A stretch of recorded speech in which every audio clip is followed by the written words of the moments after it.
Hello, everybody. I'm Adrienne Thomas, and I've been invited to read some of my poems this coming Friday, 26th, at 7 p.m. GMT, that's London time. So I really hope some of you can make it, and I'm very, very pleased and rather flattered to have been asked, because I don't necessarily consider myself a poet first and foremost, but my main area is singing, and I suppose my songs are sort of poems set to music. I come from a very particular area of England, which is the north of England. So that's informed my work enormously. And I'll talk a little bit more about that at the actual session.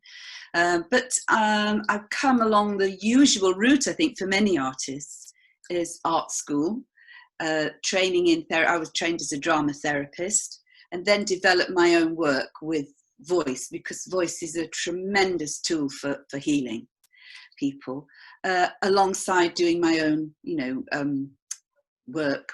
I've written 2 or 3 one-woman shows, I think they are. My work is quite strange because it doesn't have a single voice. Some of it is comedic, some of it is extremely dark. I'm very comfortable in dark. I think that's where the meat of life is, so I swim in those waters quite a lot. So the poems are sort of parallel to that, but they seem to work okay, but they need to be performed, I'm told. They don't look so good on the page. Anyway, I'm going to give you a little taster, and this is interesting because I've never ever read this poem to anyone before. I don't know why, it's just been in a folder somewhere. And it really grew out of my work with voice with people. Because when you're working in that way, and I'm sure many of you do, you hear these incredible stories that people have. And I also work as a funeral celebrant, so I get stories of people's lives constantly. So I think this is where it sprung from, and it's called Some People's Stories. You should hear some people's stories, little maidens and wolves and deep wells hiding all that's best. Some people's stories told beyond words would kill the uninitiated and fry the brains of the righteous, not to mention the good.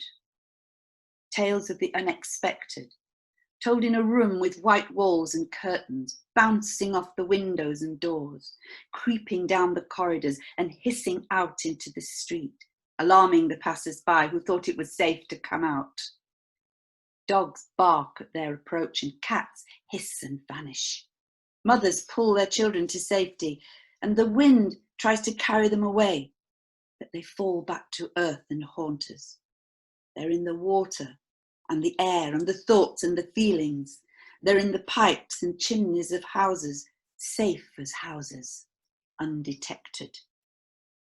Some people's stories are triumphant and mighty, speaking of reclamation and salvation and adventure, ships and forests and dark nights, storms and comfort and unwanted visitors, and voices not their own, faces from the interior, songs of life. You should hear some people's stories. They are shocking truth and ruthless love and mystery. Untold, they poison. Told, they shift and heal. And they drift into everythingness and nothingness till they cease to exist unless in the smoke of dreams. There you are, that's a first. Thank you for listening, and I would love it if you would join me on Friday. Thank you. Bye-bye.